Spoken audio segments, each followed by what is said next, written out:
Have you ever wondered, if we have enough fuel, why can't we just fly straight to space? It might seem like all we need is enough fuel to escape Earth's gravity, but in reality, getting to space isn't just about power, it's about the spacecraft we built. The materials used must be light enough to launch, strong enough to withstand immense forces, and resistant to extreme temperatures and radiation. Material design the outcomes. In this part, we will analyze two cases. Let's first focus on a failure case, the Space Shuttle Columbia in 2003. The wing leading edge used a material called RCC, which is great at extreme heat but brittle. During ascent, according to the video, foam from the external tank struck it, opening a small breach. On re-entry, hot gas poured through and the wing failed from the inside. It focused too much on heat rating and performance while overlooking ascent impact risk, which ultimately caused the loss. While Apollo in 1960 is a textbook example in material selection, so facing lunar return with extreme aerodynamic heating, they chose a metal alloy primary structure plus a phenolic ablative heat shield. It's a sacrificial design.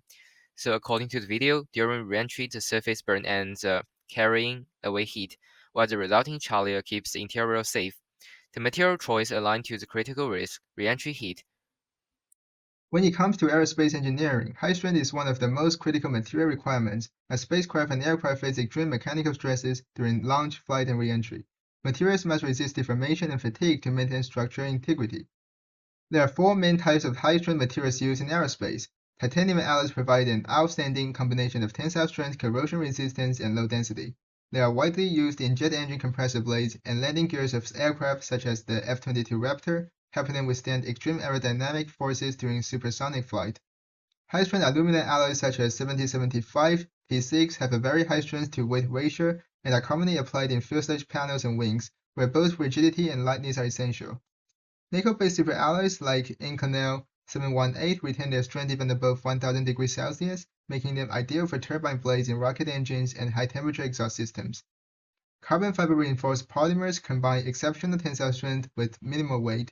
They are used extensively in modern aircraft such as the Boeing 787 Dreamliner, which consists of over 50% composite materials, reducing total weight and improving fuel efficiency.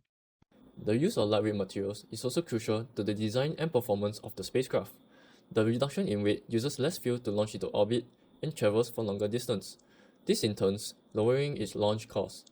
Additionally, the shattered weight increases the payload capacity of the spacecraft, allowing for more room for living necessities, scientific equipment, and life support systems. The materials that are currently in use are titanium alloys and carbon fiber composites, as previously mentioned. However, NASA are trying to integrate nanotechnology into spacecraft to replace these traditional materials. One example is the use of carbon nanotubes. Carbon nanotubes are carbon atoms chemically bonded in the shape of a cylinder, measuring less than 1,000th the diameter of a human hair, making it 8 times lighter while being 100 times stronger than steel.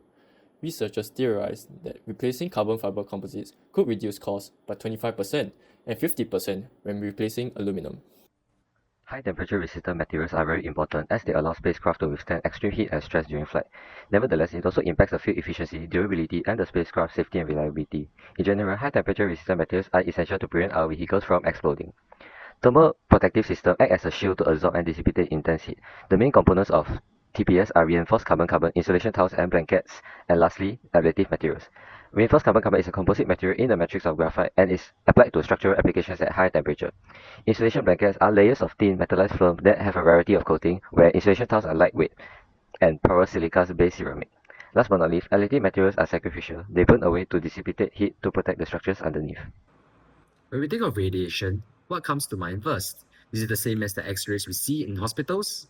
Well, space radiation is far more intense and dangerous. In space, atoms travel near the speed of light. These high-energy particles strip electrons and penetrate materials, damaging spacecraft structures and systems. The sun is a major source, where solar flares release intense X-rays, gamma rays, and charged particles. Metals with high atomic numbers, such as titanium, have tightly packed atoms giving them high density and the ability to absorb and dissipate radiation energy effectively. Additionally, CFRP have demonstrated over 30% higher radiation shielding efficiency than metals, making them a promising material for further reducing radiation exposure in aerospace applications. As you have seen, material science is the backbone of aerospace design. Choosing the right materials can mean the difference between success and failure, turning both missions into reality.